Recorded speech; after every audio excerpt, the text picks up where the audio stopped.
If your heart has ever felt like it's racing, fluttering, skipping beats, or just felt wonky, before you think you're just in love, think again because this could be a dangerous arrhythmia called atrial fibrillation. And here's what most people don't realize: AFib doesn't just cause symptoms, it may increase your risk of having a stroke. I'm a cardiology nurse practitioner and I've taken care of countless patients who had no idea that their irregular heartbeat was putting them at risk.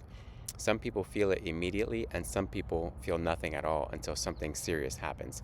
In this video, I'm going to discuss the most common symptoms of AFib to look out for, and how we treat AFib, and finally, how we prevent a stroke. But first, hello everyone, my name is Ray, and I'm a hospital-based nurse practitioner who specializes in cardiovascular disease.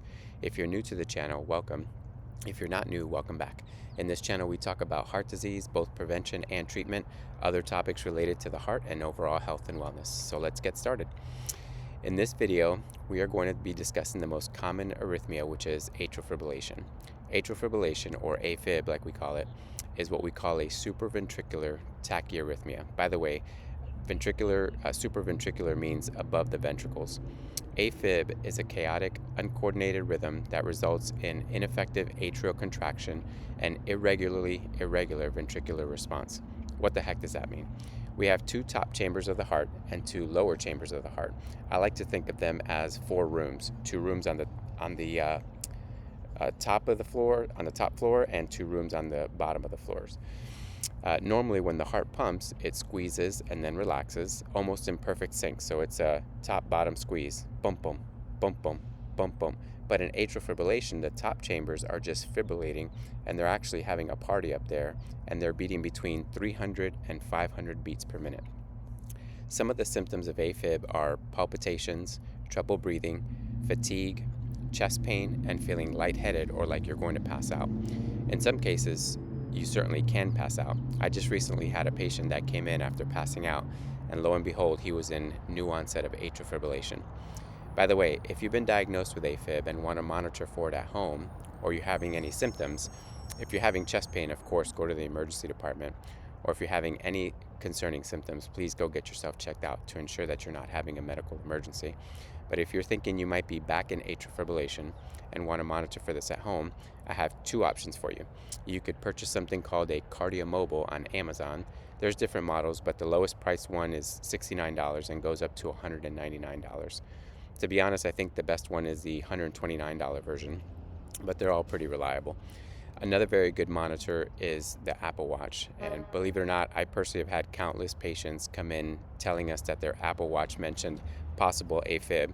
By the way, even though these devices have received FDA clearance to be sold as medical devices, they technically can't give you an actual diagnosis, so they will say either possible AFib or signs of AFib. If you would like to support the channel and want to check any of these items out, please click on the affiliate links in the description. For full transparency, I may get a small commission from your purchase. So AFib is classified by its duration and pattern. Paroxysmal means it's self-terminating within 7 days. Persistent means it's lasting longer than 7 days or requiring a cardioversion. More on that in a second. And long-standing persistent is greater than 1 year. And finally, permanent. And that's when we essentially decide that rhythm control is no longer pursued. Generally speaking, we try to get people out of AFib if it's the first time they're going through it, and depending on what else is going on. For example, we see people coming into the hospital all the time with new onset of atrial fibrillation in the setting of a urinary tract infection or an upper respiratory infection like RSV or COVID pneumonia, for example. We see a lot of that, especially during flu season. We even see people coming in with dehydration and going into AFib. We pretty much see people coming in with any stress to the body that could have triggered their AFib. By the way, if you want an easy way to try and avoid going into AFib, make sure you stay hydrated. I personally take my Stanley water bottle with me every day, everywhere I go. Again, if you'd like to support the channel, you can click on the affiliate link in the description to check out the one that I personally use. So what do we do about AFib? First and foremost, we assess your risk of having a stroke. And if it's high, we start you on a blood thinner right away. We use a tool called the CHADS-VAS score. Of course, in the medical community, we love our acronyms, so the CHADS-VAS stands for something. This C stands for congestive heart failure. If you've had a history of congestive heart failure, you would get 1 point. H is for hypertension, and again, if you have a history of hypertension, you would get another point. Depending on your age, you would get either 1 or 2 points. Under the age of 65, you get 0 points. Between 65 and 74, you would get 1 point. And greater than the age of 75, you'd get 2 points. For the D, that's for diabetes. You would get 1 point if you have a history of diabetes. S is for, the first S is for sex. Males get 0 points, females get 1 point. That's because females are at a higher risk for having a stroke than males do, specifically from this atrial fibrillation. Vascular disease, if you have any kind of plaque or atherosclerosis throughout your body, whether that's in the legs, in your abdomen, like your aorta, or coronary artery disease, you would get 1 point for that. And then if you have any history of stroke, TIA, or what we call a transient ischemic attack, or any kind of thromboembolism, which is like a blood clot that travels, you would get 2 points for that. So again, if you're a male and you have 2 or more, you would qualify for being on a blood thinner. If you're a female and you have 3 or more, you would qualify for being on a blood thinner. Of course, being on blood thinners have risks, so we would discuss these risks with you and come up with our recommendations for you in particular using shared decision making. And the next thing, after figuring out if you need a blood thinner, we determine if you would benefit from getting you back into a normal rhythm. For example, sometimes when someone comes in and they have a pretty bad pneumonia and we don't think getting you out of it right away would do you any favors, we opt instead for what we call rate control rather than rhythm control. We typically use medications called beta and calcium channel blockers. You may have heard of something called metoprolol or cardizem or diltiazem. These medications help slow down the heart. They're blood pressure medications, but a lot of times we use them for their rate lowering capabilities.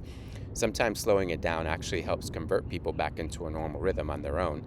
And if so, great, then we don't need to give you some what we call Edison medicine, which is a cardioversion. That's what I talked about earlier. That's where we put you off to sleep. We take a quick peek at your heart using a test called a transesophageal echocardiogram, or a TEE. That's an echocardiogram where we go in through your esophagus and make sure that there's no clots in the back of your heart. There's a little area, it's called the left atrial appendage. And if we don't see any, we zap you with some electricity to restart your heart. This might sound barbaric, but it's actually a very safe procedure, and we do it all the time, literally hundreds of times per year. If we do end up having to zap you back into a normal rhythm, no matter what your CHA2DS2-VASc score was, we would put you on a blood thinner for a minimum of 30 days just to keep you safe from having a stroke. So this was just a quick overview of atrial fibrillation. I want to hear from you. If you've been diagnosed with Afib or know someone who has, let me know in the comments. By the way, if that cardioversion that I talked about a second ago, if it doesn't work, you may want to talk to an electrophysiologist. Electrophysiologist can, it's what we call a heart rhythm specialist, and they can evaluate you for something called an ablation. An ablation is a little bit more of a definitive cure, even though there have been some patients that unfortunately have been resistant to an ablation. That procedure, it's a much more lengthy procedure. It can take up a couple of hours, and but that is something that you would talk to an electrophysiologist in the future if for some reason the cardioversion didn't work. So anyway, I'll close this video here. If you've made it this far, I want to thank you for spending your time with me today. If you have any questions about this or any video, feel free to leave me a comment. I read and answer them all, and I look forward to an engaging community. If you found this video to be helpful or informative, please let YouTube know by subscribing to the channel, and make sure you turn on your notifications so you'll never miss when I upload a new video. I want to say a big, huge thank you to all of the current subscribers, all 445 of you. Y'all are really motivating me to continue to do this work and make content that helps others. Together, we can decrease the burden of heart disease one video at a time. While you're here, I would love for you to check out some of my other videos, like what Big Pharma doesn't want you to know about diabetes if you have diabetes or know someone that has diabetes. Or one of my favorite videos is the one about sleep and heart disease. Sleep is literally one of the most important things we can do for our health, not just heart disease health, but overall health as well. So anyway, thanks again for stopping by, and I hope to see you in the next video. God bless you.